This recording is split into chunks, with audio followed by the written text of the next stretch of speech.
Good good evening, everyone. Good evening, good evening. You are here on Sped Speaks. Put my hair down a little bit. Sped Speaks. And tonight we're going to talk about Sped Ed basics. So you can hit me up. For those of you who know me, you can just come on live and ask me any questions that you have, and we'll go from there. There's a chat here available for you to ask me any questions regarding special education services. Let me say something. Sometimes parents are real reluctant to consider special education for their children. And they look at special ed as a label. And a lot of people you hear say that, especially in our communities, they say, oh, I don't want my child labeled. And what we have to understand is that special education is a service. It's not a label. Okay. Uh, SPED or SPED just stands for special education itself. Okay. So a kid is not SPED. SPED is a program, but it may be just a child who is in need of special education services. So parents, if you're listening and your child is exhibiting certain characteristics where it's affecting their educational progress, then you want to consider looking at what services that he or she may be entitled to through special education programs. Okay, so not only do we need to educate parents, sometimes we need to educate the educators, especially in general ed. Sometimes who are not understanding that special education is simply the act of educating children with disabilities. We're identifying who they are individually, what their individual needs are, what their challenges are, and then we are designing a plan or a program on how we will address their education in the services because of the disability. So we shouldn't take it as a negative. Again, as I stated in my last podcast, special education ends, those services end in 12th grade. Okay. When they become adults, there's no such thing. If they go on to college, is no such thing. And we need to get more of them in the education in that have had benefited from special education services going on to secondary education or into grade school. Let's talk about that a little bit. There used to be a programs that address like the mental health and mental retardation program or company is want to call it, was through the state, and they would provide testing, they would provide funds. No longer do they have a separate entity called MHMRA. Okay, they no longer have that. They have a program um, through what do you call that? Through the workforce. Okay, the workforce, and there is a person at the workforce that is assigned to every high school I know in HISD. Okay, there is a workforce person that is assigned to every high school in HISD. And as a parent, you have the right, once that child is transition age, which is the age of 14, where you start discussing and planning for what happens to that child, and they call that transitional programming for your child as they move from high school to college age or either secondary education. There is a counselor through the workforce that's assigned to your campus.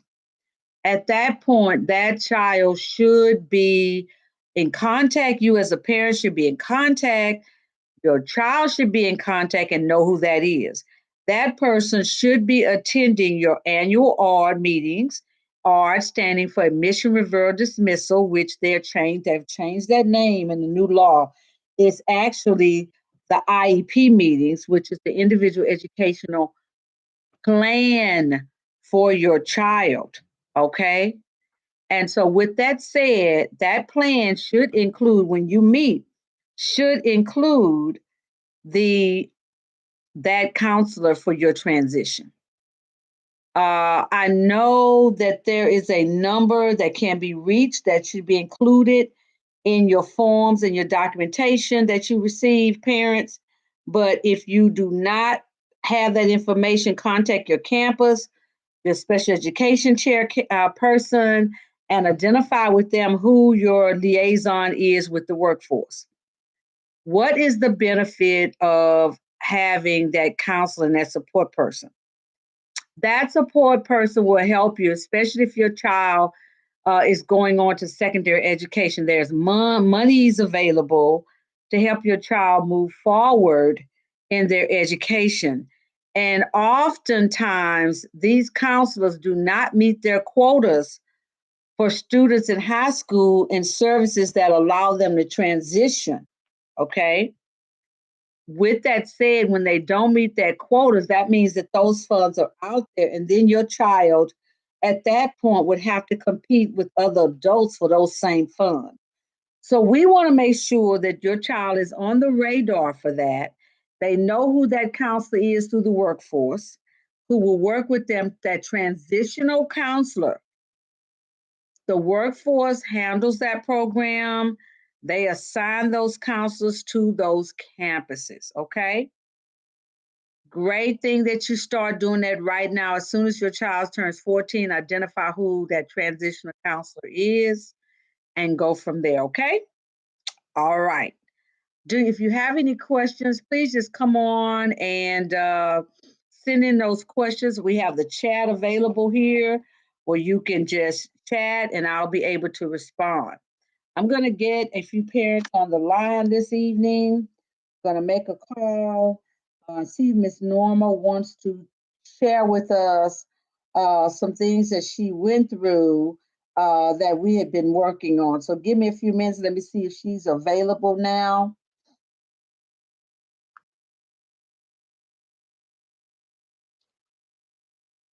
One second. Be right with you guys. Let's see if we can get her on the line. Okay. All right. She's not picking up. Let me try again.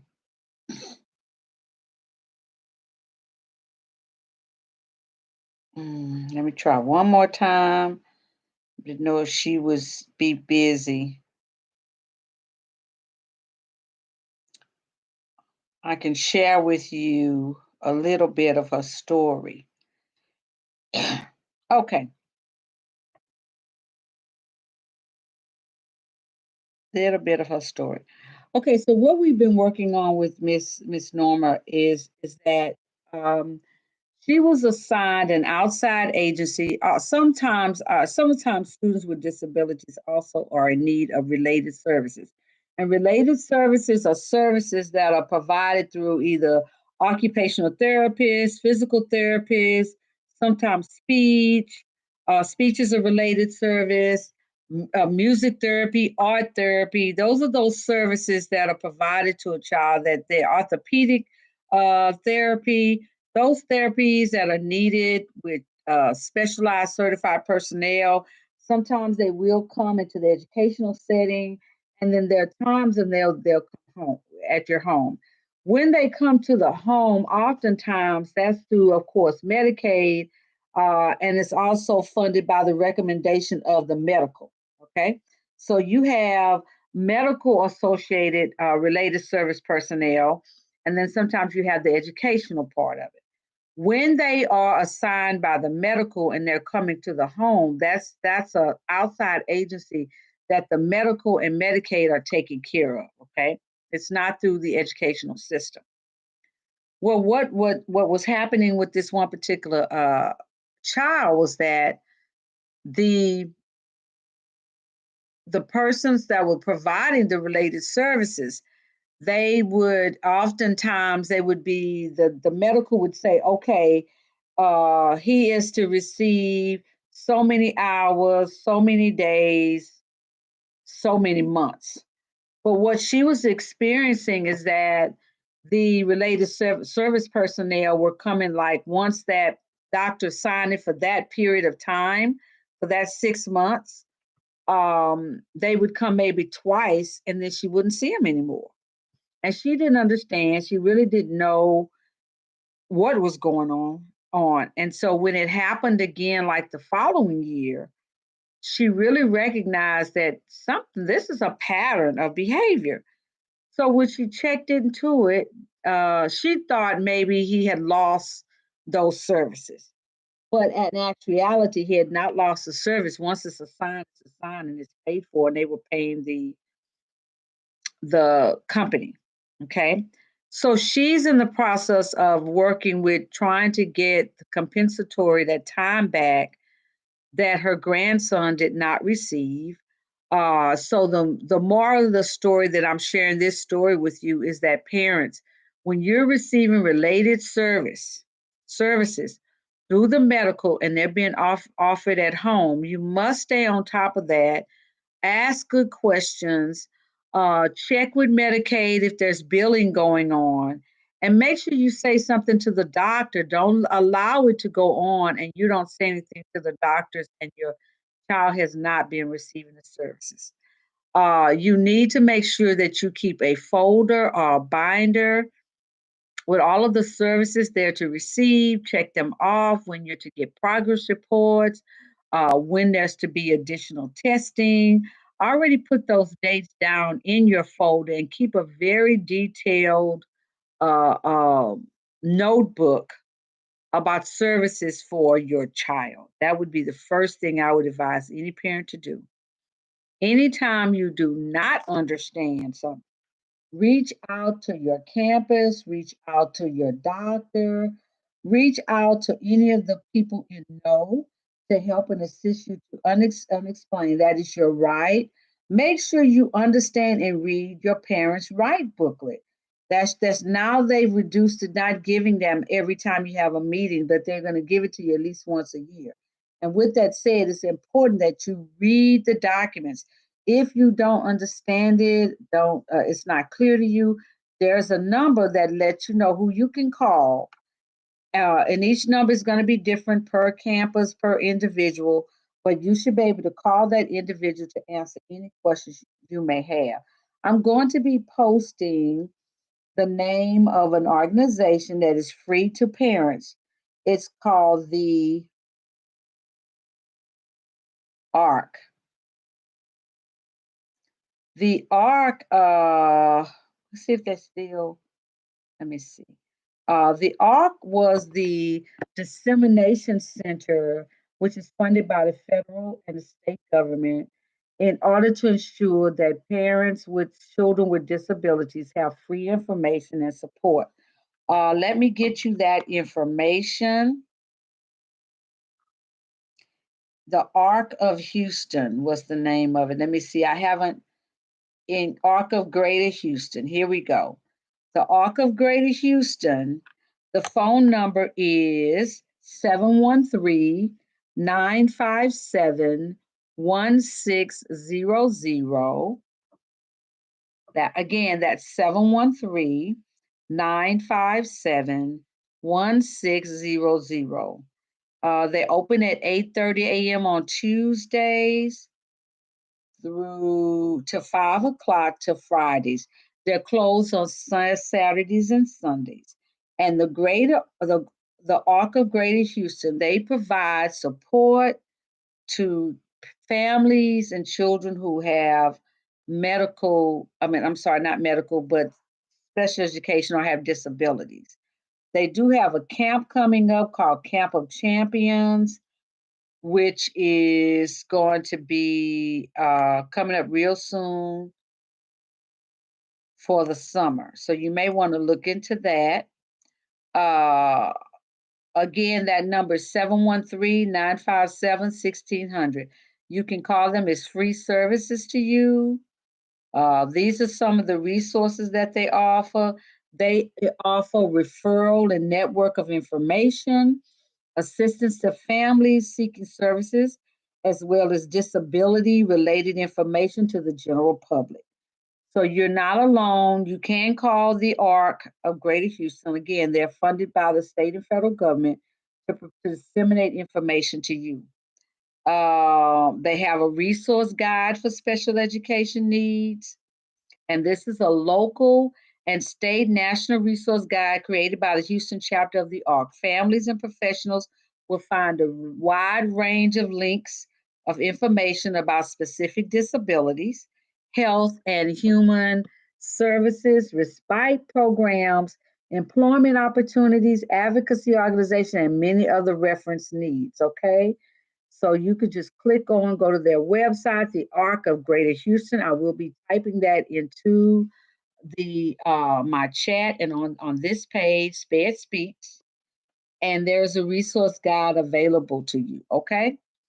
So there's a lot available to you. The Texas Council for Developing Disabilities also has information that can be downloaded, and that's www.tcddtexas.gov. Okay, that is the Texas Council for Developmental Disabilities. Okay, then there's the Disabilities Rights of Texas, Disability Rights of Texas. All of these websites I will be putting on this page for resources that are available to you.